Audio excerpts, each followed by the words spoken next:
आवं पत्रातील पोरं सहजासकी तानसे एक बार 2-4 दिवस झालं हिराची चूल पेटली नव्हती मग त्या तान्या बाळाला कुठला लय बघून ते नुसतं जातं पाणी गिळू लागलं होतं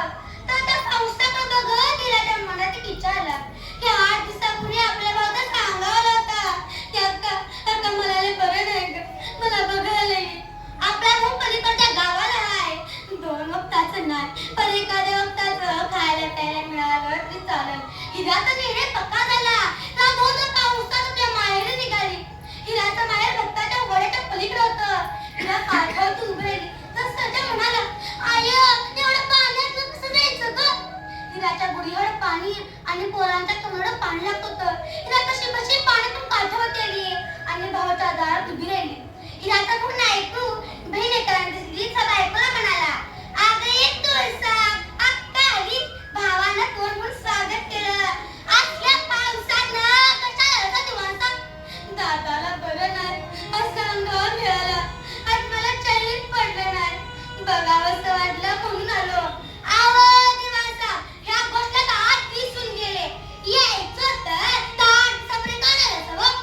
त्याला काय बोलावं कळणार ते पण ती म्हणाली अगं यायचं तर वहिनी राहूनच गेलं तर तिकडं पण पावसाचं फुलं लागली काय सांगू दादा पावसानं भान केल्या पाऊस जन्माचा वैरी झालाय शेतात पीक राहिलं नाही असाच पाऊस राहिला तर घरात पाणी शिरलं अक्का कावनं ती आलीच आहे ह्या की 4 दिवस हे वाक्य नाही कुठे बायकोला ऐकलं आणि चहाची कप अशी आपटा ती म्हणाली पाणी आलं तर येऊ द्या रात्रीला खायचं आणि निघायचं हिराच्या अंगातून झरतून काटायला चहा गोडचं ताप पण पडू एक लागला नायकूच्या बायकोनं नायकूला आत दिलं मी म्हणाली म्हणजे बंदी जात तुला काय नव्हं पण म्हणलं तुला किती कळावं मागच्या वर्षी मग कतून लागतो हो का बदली नाही अगं असं का बोलतेस ती मस्त नव्हती अर्धलीन आणली होती मग मी काय तिथे काय देत होते पैसे देत होते हो हे सर्व कोणा हिराच्या कानावर त्याला निराच्या अंगावर झरकन काटायला आई बाप्पाच्या माघारी आपण भावाच्या दारात आलो ही आपण खूप मोठी चूक केली आहे असं वाटत होतं मुलावर दगड ठेवून ऐकू बाहेर आला अक्का काका म्हणलास अक्का तुला आठवण येते का गं की लहानपणी आपण भक्ताच्या वाड्यावरती कपडे धुवायला गेलतो तो आम्ही वाहून जात होतो तेव्हा तूच ग मला वाचवलंस जर तू मला वाचवलं नसतं तर माझं काय झालं असतं अरे दादा कशाला नाक छाटून काढतोस दादा मला गेलं पाहिजे तर घरात पाणी शिरत नाही तुला काय बोलावतं कळणार नाही तू खिशात हात घातला 5 रुपयाची नोट काढली इथं चहाता दिली तिथं दादाबाईंनी म्हणून अपार्टमेंट झाली त्या भक्ताच्या वाड्यात काठावर केली देवाला हात म्हणाली पाठचा भाऊ बरका झाला पण ठेवू नका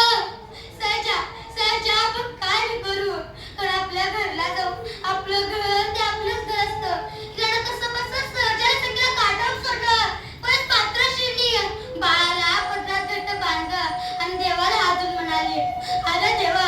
काय माझा असं सगळं मानलंस कुंभाचा धनी गेला तुला दुःख सांगितलं नाही या मनाला दुःख सांगितलं माझ्यासाठी नाही